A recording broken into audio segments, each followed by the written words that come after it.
Bonjour Thierry. Bonjour Daniel.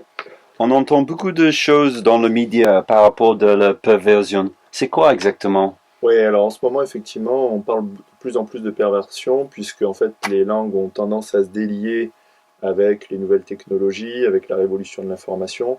Donc, en fait, le secret et le silence se lèvent, et la peur est en train de changer de camp, puisque avant, les victimes se taisaient, et maintenant, en fait, on a plutôt tendance à démasquer les pervers et à dévoiler les choses.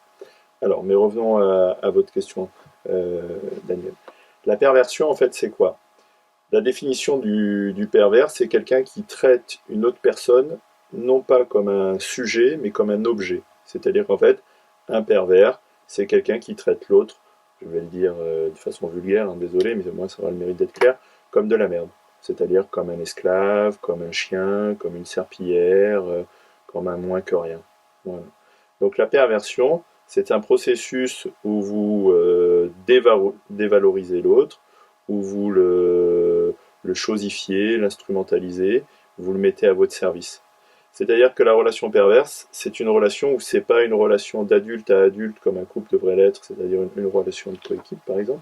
C'est une Oui, chacun est voilà, équal. c'est un jeu de pouvoir comme ça. En fait, la perversion, c'est quoi? Si la personne est comme ça, c'est qu'elle a une réaction au stress, le pervers est là, hein. La réaction au stress est une réaction au stress d'attaque, de fight. La stratégie, elle est la suivante. J'attaque par la violence psychologique pour faire, pour faire craquer l'autre. Pourquoi la personne veut faire craquer l'autre? En fait, c'est pour se protéger elle-même, soit de la dépression, soit de la folie, c'est-à-dire de la psychose. Donc pour pas qu'elle craque, elle fait craquer les autres. C'est sa stratégie. Les techniques en fait de base de la perversion, c'est la violence psychologique, avec la culpabilisation, l'inversion des autres, l'inversion des rôles, pardon.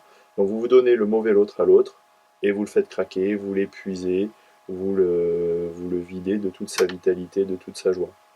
Généralement, les personnes perverses s'en prennent à des gens qui sont pleins de bonnes intentions, qui veulent faire le bien, qui sont dévoués, qui sont altruistes, et ils en profitent en fait, hein. Alors, ils en profitent bien sûr sans dire leurs intentions, hein, parce que la surprise est souvent à la fin. On découvre ça souvent à la fin, quand on n'en peut plus. C'est souvent à la fin qu'on ouvre les yeux. Alors là, je tiens à dire une chose importante, c'est que la perversion n'est pas du tout une spécialité masculine, Daniel, puisqu'on est entre hommes, je tiens à vous le dire, puisqu'en fait, ce processus psychologique, il est lié à des pulsions d'attaque avec de la violence psychologique, mais les femmes aussi ont ce cerveau-là, ont le même cerveau qui peut avoir une réaction d'attaque et qui peut avoir la même agressivité et la même violence psychologique. On le voit par exemple avec le rôle de la séductrice, de la manipulatrice. Mais en fait, il faut savoir que ce sont souvent des comportements qui sont beaucoup plus fins, notamment la perversion par passivité, est une chose qui est beaucoup plus difficile de détecter en fait. Alors, je reviens à votre question par rapport à la perversion. Vous avez compris que le pervers est quelqu'un qui se protège de la dépression la folie en faisant craquer les autres.